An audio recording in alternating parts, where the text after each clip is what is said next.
Welcome to this technical guide on the Thermomix TM31. We are Kelatos Informatica, specialists in technical repair.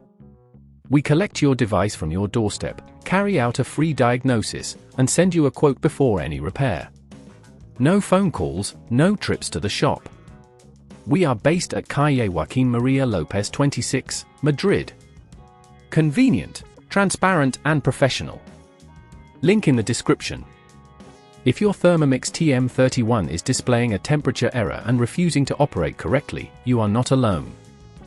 This issue often arises due to a faulty temperature connector, which can prevent your appliance from functioning as intended. Ignoring this fault can lead to further complications, making it essential to address it promptly to restore full capability to your device.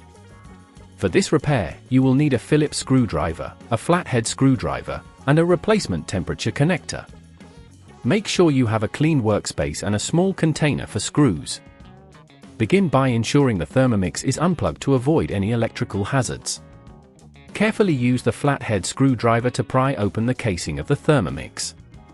Take your time with this step to avoid damaging the plastic clips.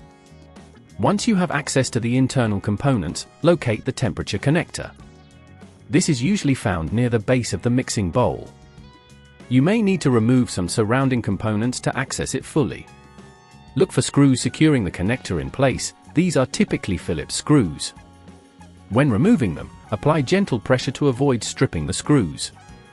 After removing the screws, slowly disconnect the temperature connector cables, ensuring you note their positioning for reassembly. If at this point you feel it's getting too tricky, remember that at Kelatos we collect your device from your door and return it fully repaired. Once you have extracted the faulty connector, take your new temperature connector and connect it to the corresponding cables. Make sure everything is secure before replacing the screws. Reassemble any components you removed earlier, ensuring everything fits snugly back into place.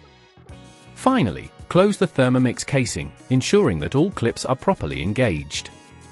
Plug the device back in and turn it on to test if the error has been resolved. If everything is functioning correctly, congratulations on your successful repair. To prevent this issue from reoccurring in the future, regularly check the connections and ensure that your Thermomix is kept clean from any food residues that could cause damage. Additionally, consider routine maintenance checks to catch any potential problems early. If you'd rather not risk damaging your device, at Kelatos we collect, repair and deliver back to your door anywhere in the UK. Link in the description.